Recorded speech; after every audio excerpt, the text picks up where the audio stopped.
안녕하세요. 오늘도 사연 살롱을 찾아주셔서 감사합니다.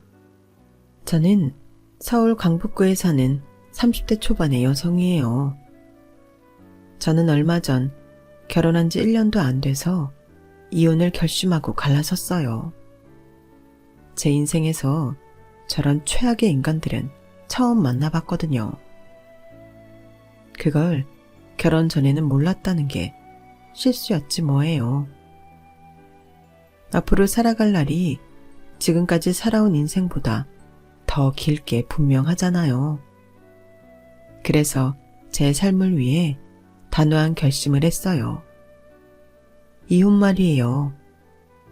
요즘 결혼 연령이 예전보다 늦어졌다고 하잖아요. 그래서인지 친구들 중 제가 제일 먼저 결혼 선언을 했어요. 저더러 왜 이리 빨리 결혼하느냐고 말리던 친구도 있었죠. 하지만 저는 믿음직스러운 사람이 나타나면 언제든 결혼을 하겠다고 생각하고 있었어요. 남편은 성실하고 꼼꼼한 사람이었어요. 절약하는 게 몸에 뱄다던 남편은 연애할 때도 데이트 비용을 뭐든 똑같이 반반씩 쓰자고 했고, 그건 저도 좋았어요. 결혼하고 나서는 더 정확하게 계산을 했다는 게 문제라면 문제였어요. 같이 생활비를 쓰다 보면 한 사람이 더 쓸 수도 있잖아요. 공동 식자재나 물품 같은 건데도 제가 개인적으로 사용할 물건이 하나라도 더 들어가면 칼같이 다음 달에 돈 더 내라고 했어요. 상미 씨, 꼭 이렇게까지 해야 돼? 어차피 나중에 상미 씨가 쓸 수도 있는 거잖아. 내가 여자들 쓰는 비누를 왜 쓰냐?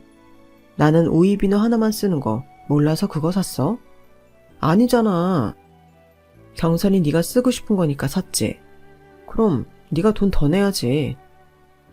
처음에는 남편이 하는 말이 다 맞는 것 같아서 계속 휘둘렸고, 이런저런 계산을 하다 보면 늘 생활비는 제가 어느 정도 더 내는 꼴이 되고 말았어요.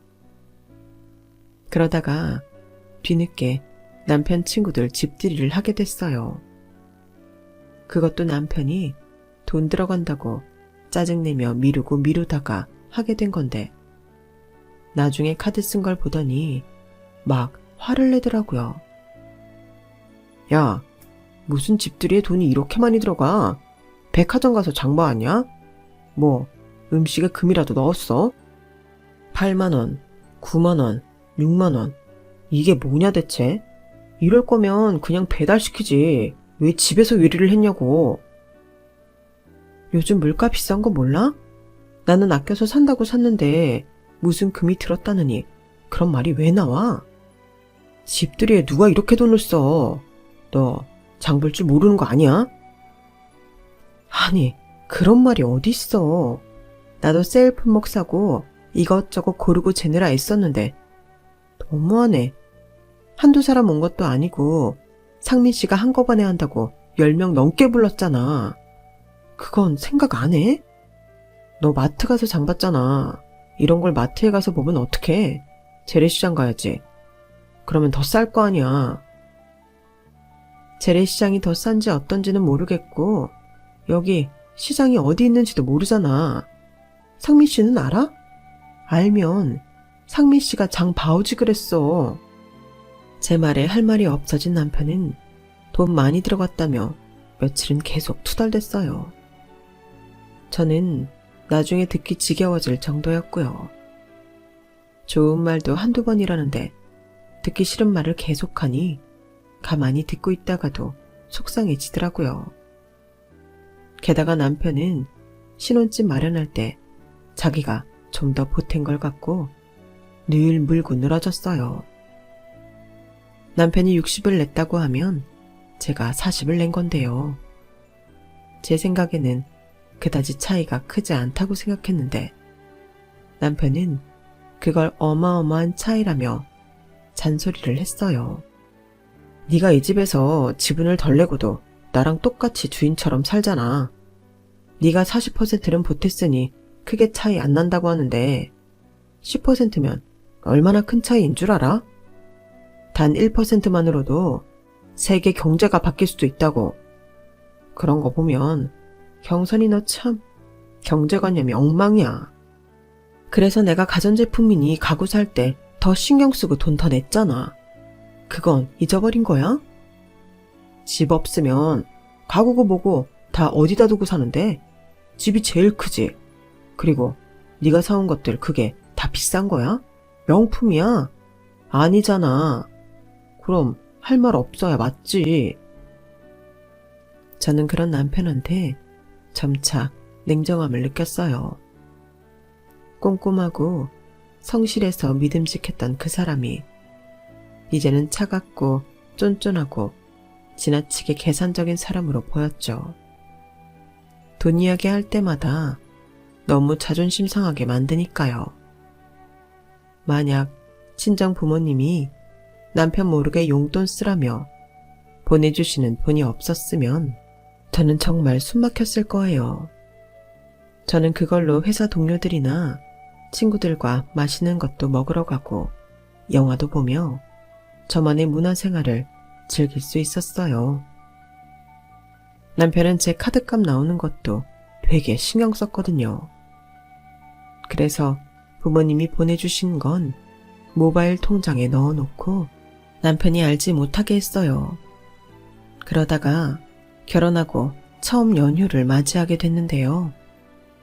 명절이 아닌 주말을 낀 연휴였기 때문에 저는 당연히 남편하고 어디 놀러 가거나 편히 쉴 수 있을 것만 생각했어요.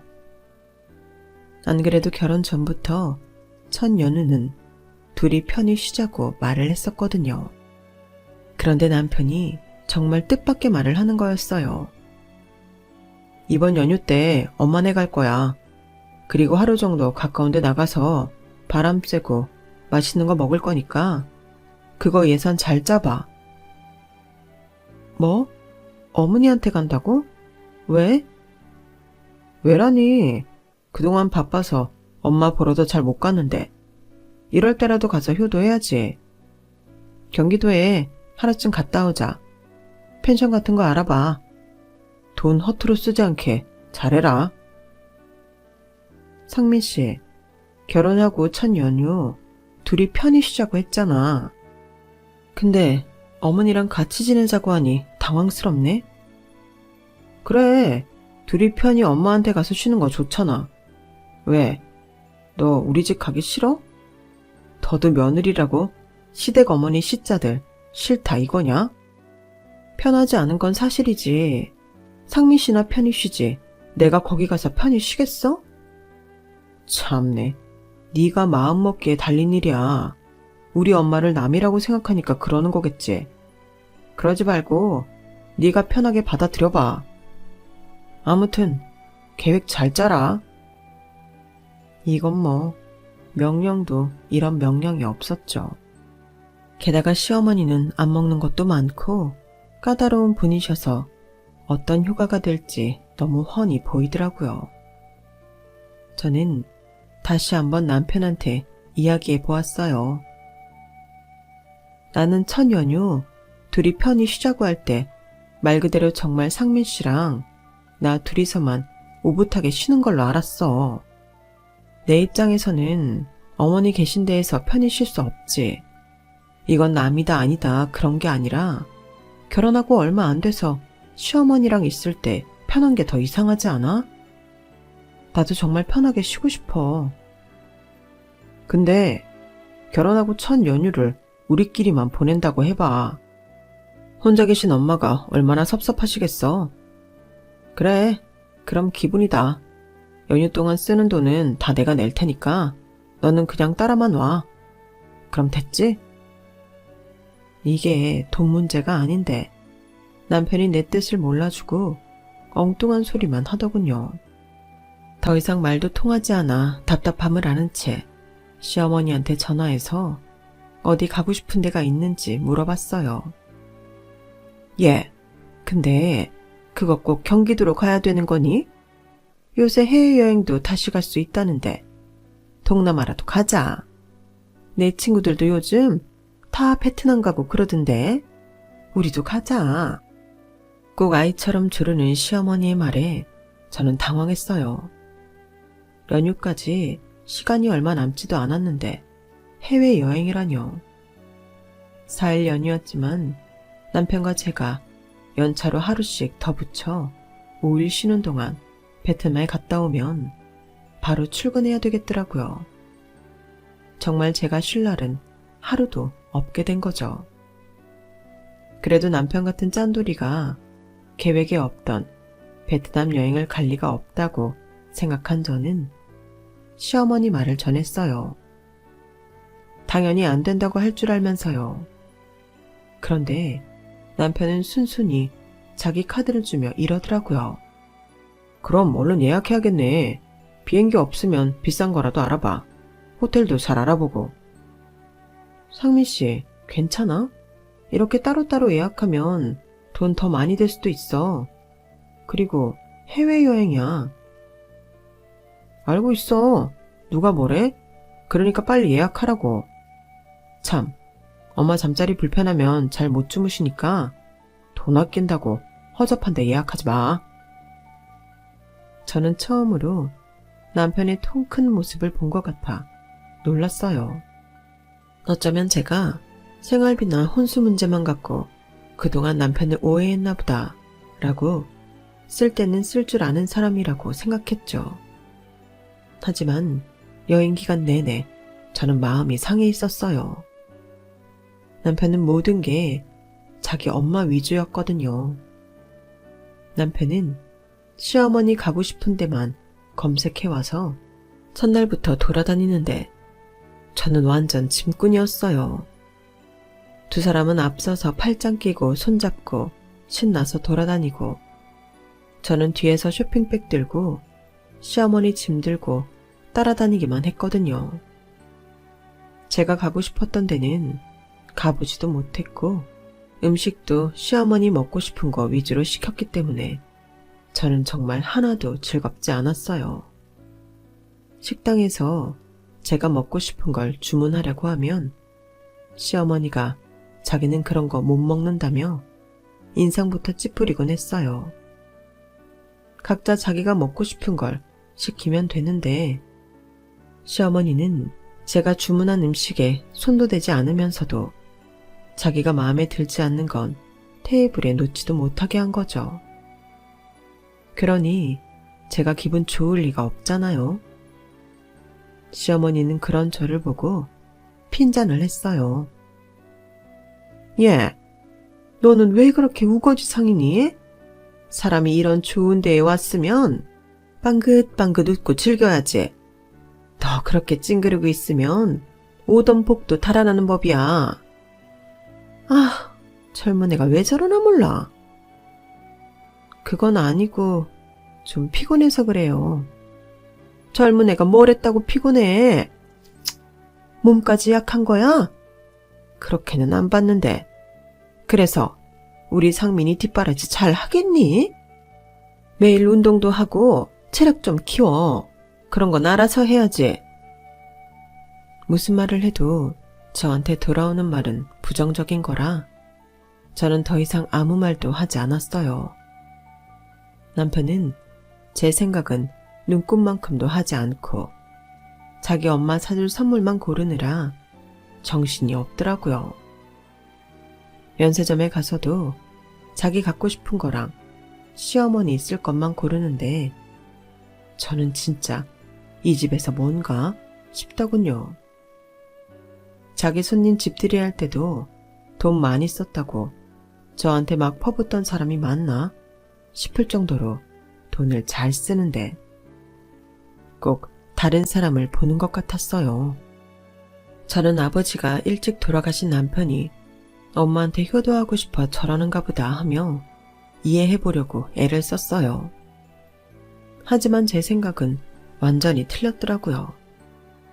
몇 달 후 명절 연휴를 앞두고 저는 그동안 안 쓴 연차를 붙여서 꽤 긴 휴가를 만들어 친정 부모님과 함께 며칠간 여행을 갈 계획을 세웠어요. 시댁에 갔다가 여행을 충분히 갈 수 있는 시간이라 저는 일본 비행기 티켓하고 호텔을 예약했죠. 결혼하고 나서 남편이 시어머니만 챙겼기 때문에 친정 부모님은 항상 뒷전이었기에 명절 때만큼은 꼭 친정 부모님을 잘 챙겨드리고 싶었어요. 결혼하고 첫 연휴에 시어머니와 동남아 여행을 가느라 친정에 가보지도 못했던 것도 마음이 쓰였고요. 그런데 남편은 시어머니와 여행을 갈 때와는 완전 다른 반응을 보이더라고요. 무슨 일본이야? 그럼 우리 엄마는 시댁에 갈 시간 되니까 그건 걱정하지 마. 근데 상민 씨 같이 갈 거야? 그 돈은 다 경선이 네가 내는 거야? 그런다고 했잖아. 그러니까 상민 씨 갈 건지만 말해. 남편은 아무 말도 안 하고 가만히 있더라고요. 그래서 저는 생각하느라 저러나 보다 싶었어요. 한편으로는 섭섭하기도 했고요. 저는 시어머니 모시고 동남아 여행 가는 걸 당연히 여기면서 남편은 친정 부모님과 여행 가는 걸 꺼려 했으니까요. 그런데 다음날 퇴근하고 온 남편이 이런 말을 하는 거였어요. 그때 일본 여행 못 가. 엄마가 우리랑 가려고 부산에 숙소 예약해놨대. 그러니까 그건 취소해. 뭐? 싫어. 나도 이 여행 가려고 준비 많이 했다고. 엄마 아빠도 기대하고 계신데 그걸 시어머니 때문에 못 간다고 하라고? 난 그렇게 못해. 저번에 어머니랑 같이 베트남 갔다 왔잖아. 그러니까 이번에는 우리 부모님하고 일본 갈래. 그러게 왜 엄마한테 물어보지도 않고 일을 저질러? 네가 엄마랑 한 번이라도 얘기를 했으면 이런 일은 없잖아. 엄마 지금 펜션 예약한 거 돈만 물어주냐고 어떡하냐며 막 속상해 하신다고. 그러니까 빨리 취소해. 아니, 상민 씨는 어머니 기분만 생각해? 나랑 우리 엄마 아빠는. 네가 지금 시어머니랑 맘먹냐? 아무튼 빨리 취소하라니까. 남편이 막무가내로 우기고드니 어떻게 하지를 못하겠더라고요. 저는 어쩔 수 없이 여행을 취소했고 부모님한테 죄송하다고 했어요. 그래, 사돈이 벌써 숙소까지 예약했다니 너랑 김서방하고 같이 시간 보내고 싶어서 기대 많이 하셨나 보다. 엄마가 아빠한테 잘 얘기할게. 재밌게 놀다 와. 엄마가 이해한다며 잘 다녀오라고 하셨지만 목소리에 아쉬움이 묻어나는 게 느껴지더라고요. 저는 그런 엄마 아빠한테 너무 죄송했어요. 엄마는 재미있게 놀다 오라고 했지만 지난번 여행을 생각하면 그럴 일은 없을 것 같아 한숨만 나오기도 했고요. 그런데 저는 남편이 부산까지 비행기 타고 간다는 말에 놀랐어요. 게다가 비즈니스석을 샀더라고요. 아니, 부산 가는데 비즈니스석이야? 시간도 얼마 안 되는데 뭐하러 이런 데 돈을 썼어? 엄마 나이 되면 짧은 시간도 하늘에 떠서 앉아 계신 게 힘드신 법이야. 지난번 베트남 갈 때 네가 이코노미석 끊어서 많이 불편하셨대. 그래서 내가 신경 쓴 거야. 너한테 맡기면 또 일 제대로 못할까 봐. 그리고 네 돈 쓴 것도 아닌데 뭘 그래? 별것도 아닌 일에 제가 일을 못했네 어쨌네 하는 것도 기분 나쁜데 네 돈도 아닌데 뭘 그러냐며 핀잔하는데 저는 점점 이건 아니라는 생각이 들었어요. 시어머니랑 남편은 둘이 나란히 앉아서 아주 신이 났더라고요. 아우 편하다. 이렇게 좋은 걸 그 긴 시간 해외 갈 때는 불편하게 갔으니 후원. 상민아, 우리 다음에도 비즈니스석으로 해외 갈 거지? 물론이지 엄마. 우리가 맨날 여행 가는 것도 아니고 1년에 한두 번이 고작일 텐데 그 정도는 충분히 할 수 있어. 바로 전날 저한테 고기 비싸게 샀다고 짜증내던 남편이 시어머니한테는 해외여행을 비즈니스석으로 다니자고 하니 저는 이제 짜증도 안 나고 헛웃음만 나더라고요. 그리고 제 예상대로 저는 또 소외됐고 남편과 시어머니만 신이 나서 돌아다녔어요. 제가 가고 싶은 데는 가지도 못하고요. 두 사람을 멀찌감치 따라가는데도 저는 신경 쓰지 않는 남편의 모습에 저는 화가 나기 시작했어요. 시어머니는 제가 하루 종일 말도 안 하고 웃지도 않자 저한테 뭐라고 하더군요. 너는 어떻게 웃는 얼굴 한 번을 못 보냐? 놀러와서까지 그렇게 찡그리고 있는 이유가 뭐야? 너 평소에도 상민이한테 이러니? 혹시 나랑 여기 온 게 싫어서 그러니? 네 엄마 아빠랑 놀러 못 가서 그래? 옆에 사람 불편하게 좀 하지 마라. 제가 어머니랑 상민씨 불편하게 한 건 없는 것 같은데요. 어차피 저는 없는 사람 취급하셨잖아요. 그런데도 제가 두 사람 기분 좋으라고 웃고 있어야 되는 건가요? 뭐가 어쩌고 저째? 어머 얘 좀 봐. 너 어디다 대고 그런 말버릇을 하는 거냐? 너 이런 애였어? 누구든 계속 짐꾼 취급만 당하면 이런 기분 들지 않겠어요? 너 이것밖에 안 되는 애였구나. 네 맞아요. 저 이 정도밖에 안 되니 제 기분도 좀 헤아려 주세요. 그럼 저는 먼저 들어가서 쉴게요. 저는 완전 기분이 상해서 될 대로 되라는 심정으로 방에 돌아와 침대에 누워버렸어요. 그날 남편은 호텔 스카이라운지에서 제일 비싼 코스를 시켰던 게 떠오르더군요. 저희 신혼여행 갔을 때도 돈이 아깝다며 조식도 시키지 말자고 해서 저랑 다퉜던 사람인데 말이죠. 저는 남편한테 뭔지 화만 났고 더 이상 보고 싶지도 않았어요. 그래서 저는 남편이 시어머니랑 나간 사이에 짐을 싸 올라왔어요. 그리고 바로 일본에 가는 비행기 티켓을 사서 친정 부모님한테 무조건 가자고 부추겨서 여행을 떠나버렸어요. 가기 전에 남편한테 문자를 남기기는 했죠. 나 엄마 아빠랑 일본 여행 갔다 올 테니까 그렇게 알아. 갑자기 제가 여행을 가자고 하니 부모님은 놀라셨지만 막상 가니 오랜만에 해외에 나와서 좋다며 너무 즐거워하시더라고요. 저도 오랜만에 숨통이 트이는 것 같아 좋았고요. 제가 먹고 싶은 것도 실컷 먹고 가고 싶은 데도 가고 엄마 아빠 하고 싶으셨던 온천도 하면서 정말 즐겁게 보냈어요. 집에 돌아오니 남편은 아주 불쾌한 표정으로 저를 노려보더군요. 넌 무슨 애가 말도 없이 와서는 자기 부모랑 여행을 가냐? 이래도 되는 거야? 한 집안의 며느리가 됐으면 시어머니 뜻을 따라야지. 기어이 일본을 가? 돈은 얼마나 썼어? 그러는 상민 씨는 한 집안 사위가 돼가지고 자기 엄마만 신경 써? 저번에도 어머니랑 베트남 갔으면 이번에는 처가랑 놀러갈 생각도 해야지. 어떻게 자기 엄마만 생각해? 그리고 돈? 내 돈 쓴 거 왜 간섭이야? 상민 씨도 놀러가서 쓰는 돈 나한테 얘기 안 했잖아. 비즈니스서 끊는다고 나한테 말했냐고. 남편은 제 말에 입을 다물었지만 저를 험악하게 노려봤어요.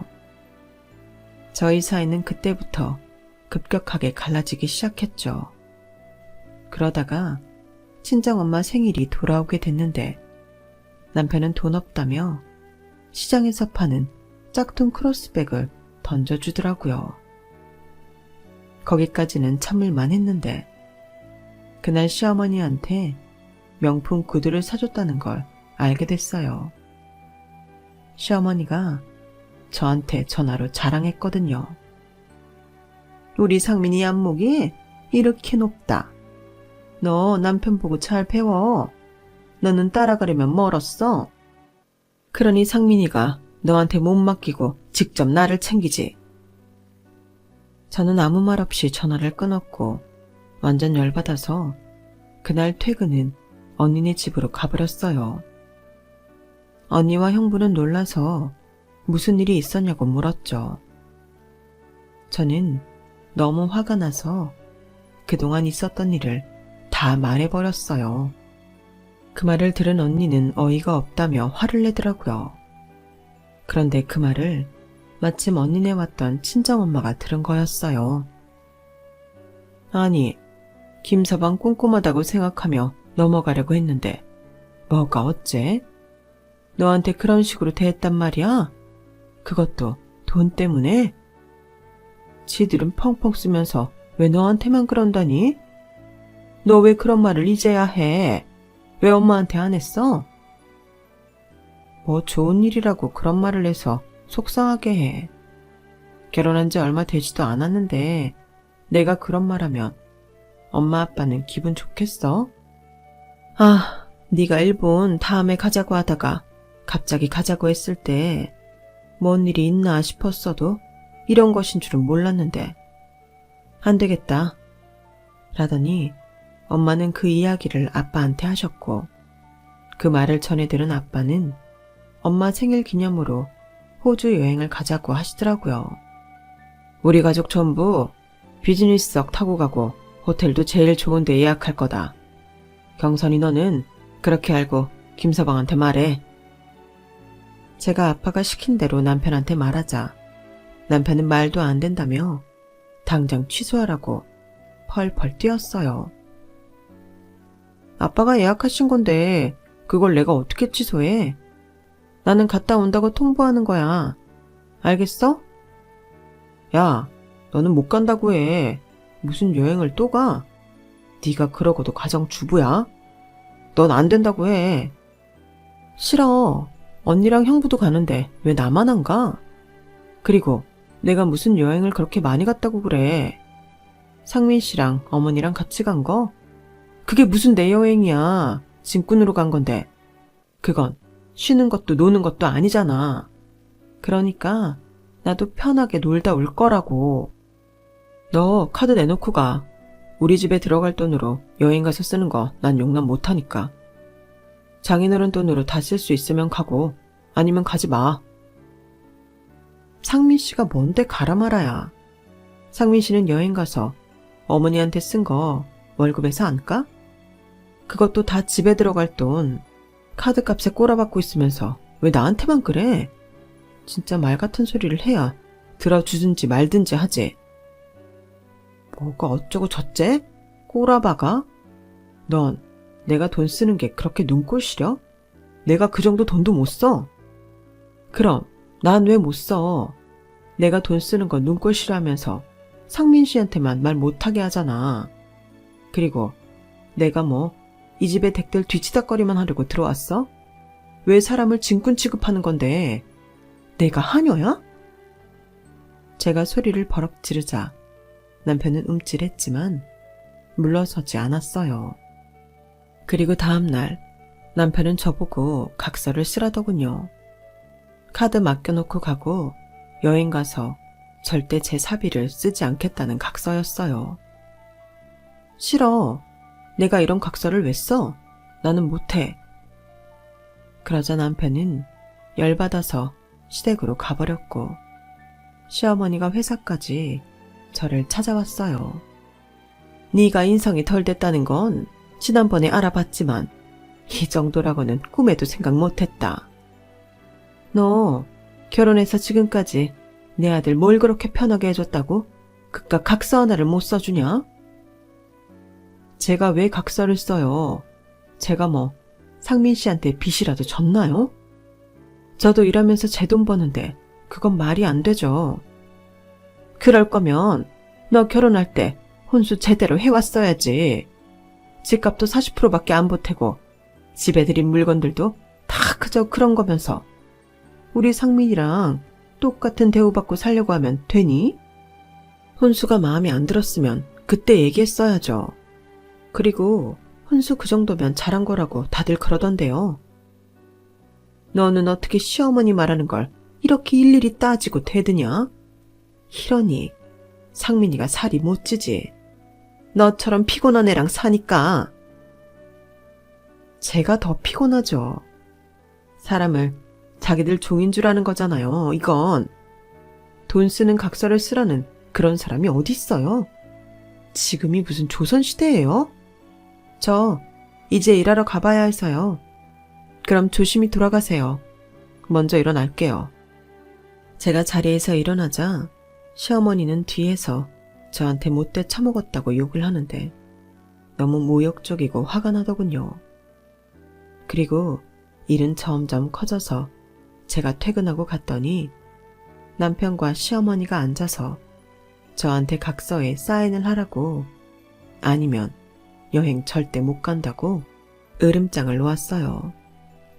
저는 두 사람을 빤히 보다가 친정에 전화를 해서 엄마 아빠를 불렀어요. 부모님이 오자 남편이 당황해서 어쩔 줄 모르더군요.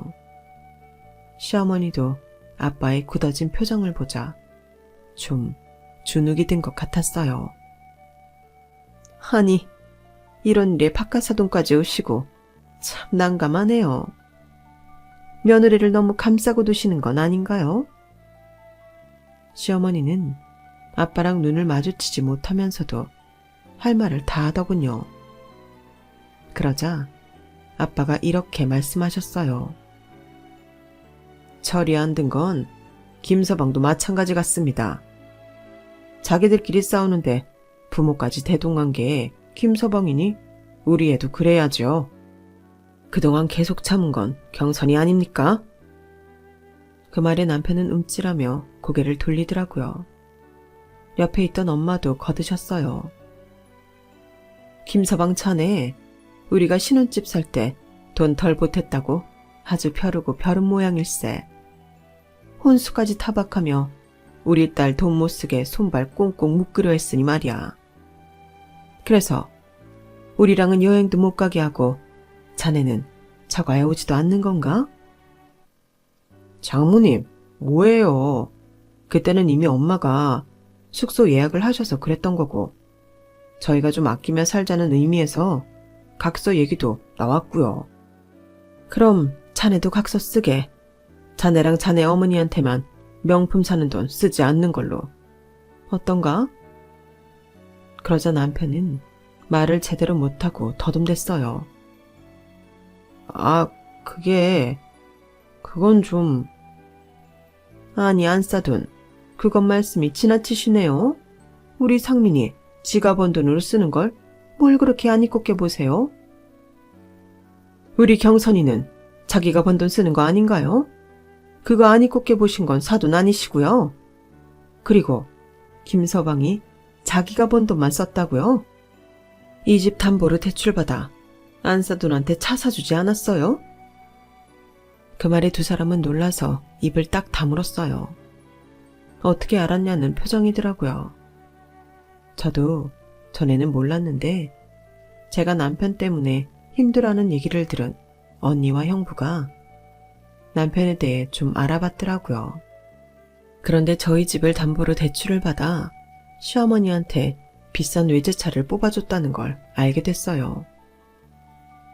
자네는 깜냥도 안 되면서 대출까지 받아 엄마한테 외제차 사주고, 우리 딸은 자기가 번 돈으로 우리한테 잘하는 것도 안 되나?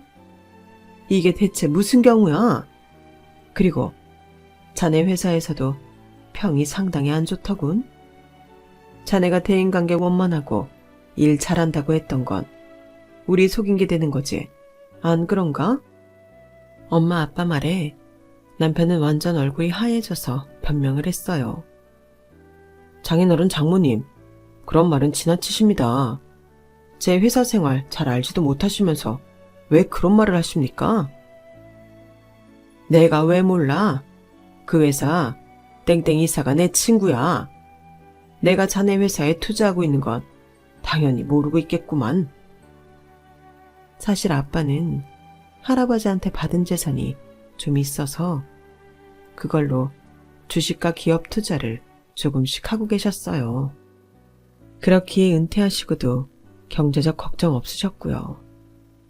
제가 집값을 40%밖에 못 보탠 건 오로지 제 힘으로만 결혼하고 싶었기 때문에 제가 우겨서 그렇게 한 거였어요. 언니도 결혼할 때 부모님한테 손 벌리지 않았기 때문에 저도 그러고 싶었거든요. 혼수 준비도 전부 제 앞으로 되어 있는 돈으로 한 거였고요. 아빠가 자기네 회사에 투자한다는 말에 남편은 놀라서 어쩔 줄 모르더니 결국 원망을 저한테 돌렸어요. 넌 왜 그런 얘기를 안 했어? 진작 해줬으면 이러지 않았잖아. 아, 그래? 우리 아빠가 생각보다 더 부자였으면 나한테 돈 가지고 짜게 굴지 않았다. 그 소리지? 예세아가, 이건 100번 1000번 네 잘못이다. 그래놓고 상민이한테 뭐라고 할 건 아니지. 그 말에 엄마가 열이 받아 이렇게 말씀하셨어요. 아니, 지금 우리 경선이가 뭘 잘못했다는 겁니까? 사람이 돈이 더 있으면 대우가 달라지는 거예요? 그게 사돈이 말씀하시는 가족입니까?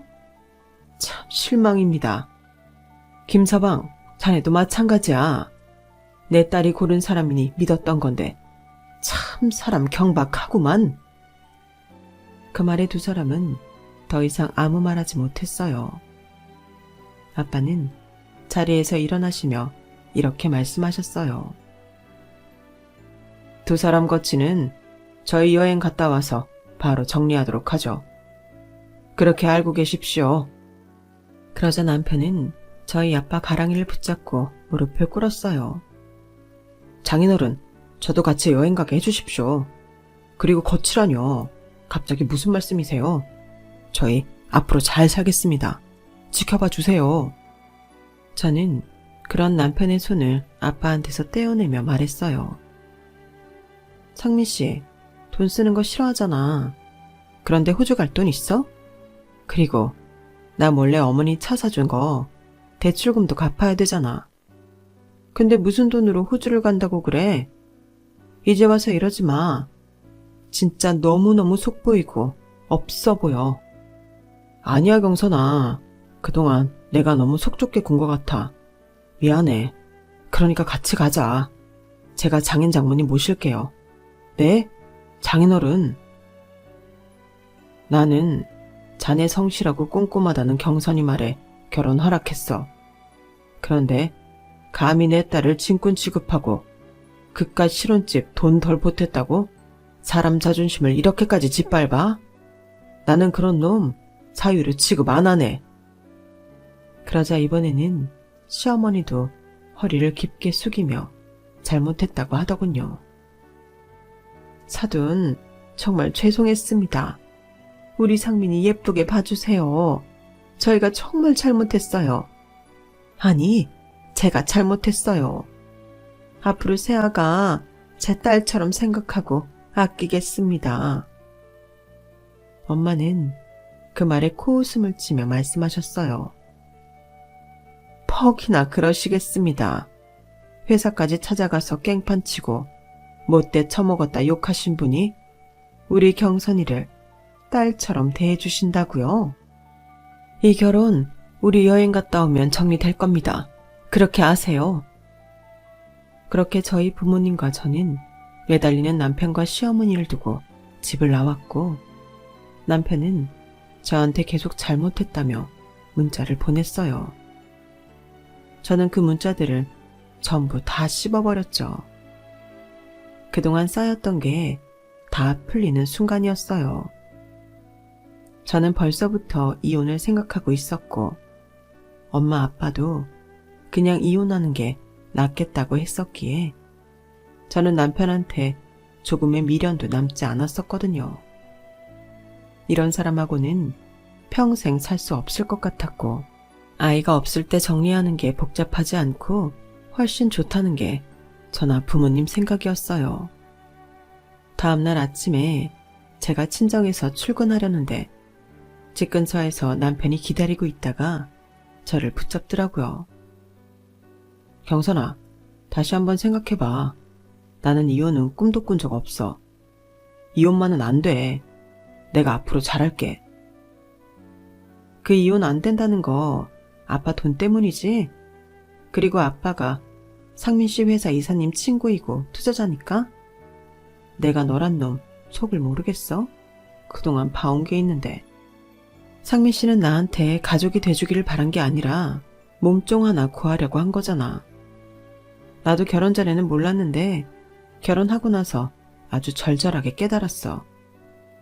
그런 내가 뭐가 좋다고 상민 씨랑 계속 살겠어? 나 내 인생 소중해. 더는 힘들게 안 살 거야. 나를 위해서 더 좋은 인생 살 거라고. 저는 매달리는 남편을 뿌리치고 회사로 향했어요. 가는데 괜히 눈물이 나더라고요.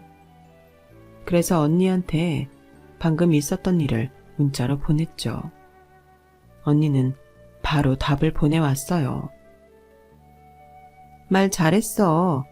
진작에 그랬어야 했는데 네가 너무 참았어. 이제라도 그렇게 속 시원히 말한 거 정말 잘했다. 앞으로는 그런 일 참지 마.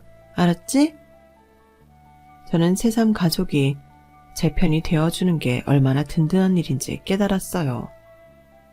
부모님, 그리고 언니 부부와 여행을 다녀온 저는 이혼을 준비했고, 남편은 이혼 못한다고 끝까지 고집을 피웠어요. 결국 소송을 진행하게 되자 질질 끌다가 막판에 가서야 합의해 주겠다고 하더군요.